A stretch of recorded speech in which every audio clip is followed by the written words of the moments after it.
We're kicking off August with some mixed reviews about the economy. The president constantly praises the climbing stock market numbers, but the latest report shows U.S. economy shrinking at a record-breaking rate. Joining me now to break it all down, the man who helped guide President Obama through the 2008 recession, my good friend, Austan Goolsbee. Thank you, Professor Goolsbee. Boy, I don't know, record stock prices, home prices on the rise, used car prices exploding on the upside, lots of demand out there. Pretty darn good Trump economy, no?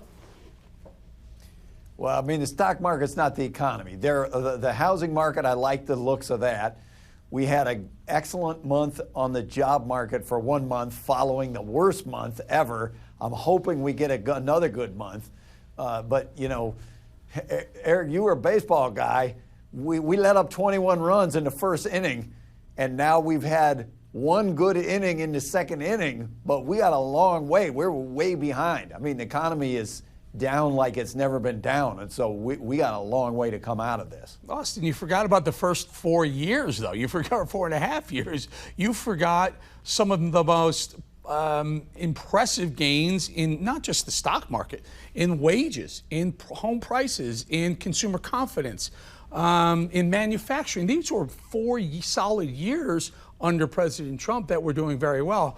You can't really say it's Trump's fault that the coronavirus, put a halt to all that. I mean, and you know, I get you Democrats, you like to take some of the bad stuff and just own it. But look, he did oversee a massive downturn in the economy because of the virus, and he's just building it back.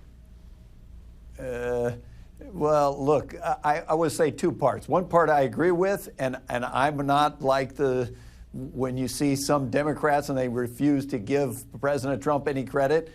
My view is it was, before this, the longest boom in American history. And about 2/3 of that was under President Obama, and about 1/3 of that was under President Trump, and hats off to both of them, I always say. Now, COVID showed up, but it's hitting the U.S. way worse and hitting our economy far worse than it has hit any other advanced economy.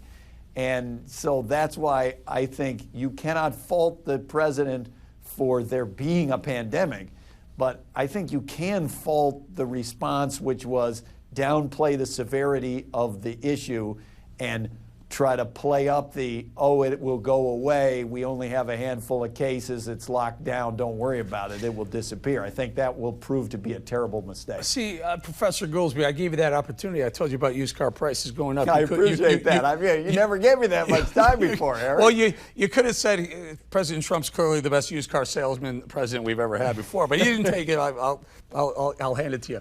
2021, whoever it is, President Biden or President Trump, what do they have in store for them? Well, it depends whether we get control on the spread of this virus. If we could get on the path, and I don't mean the vaccine. If we got a vaccine, whatever, by the end of this year, then I really feel like we could get back to where we were before the crisis began. But even if there is not a vaccine, you've seen many countries around the world, advanced countries at least, get control of the spread of the virus, and their economies have started coming back on a sustained basis. If we could get control of the spread of the virus, I think we could get quite a sustained recovery.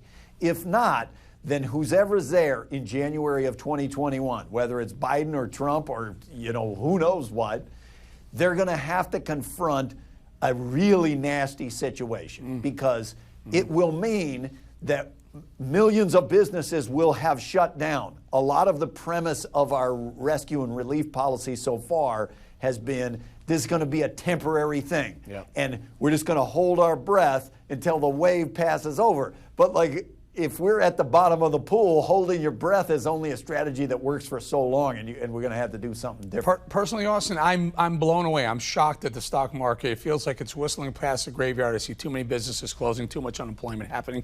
But look, smarter people than me, big money on Wall Street is the one who are following numbers. I just need a two-word answer from you, Austan, very quickly. Who will Joe Biden pick as his VP candidate or his nominee, and who should he?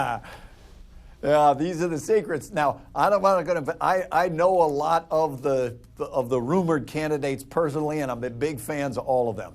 I have always said that I don't think that the vice president matters that much for the ticket. I liked Joe Biden. I loved working with him when he was the vice president. But ultimately, the president is who's going to be the decider there. So I gotta evade your question. Who do you think it's going to be? I think it will be Kamala Harris, and it should be Michelle Obama.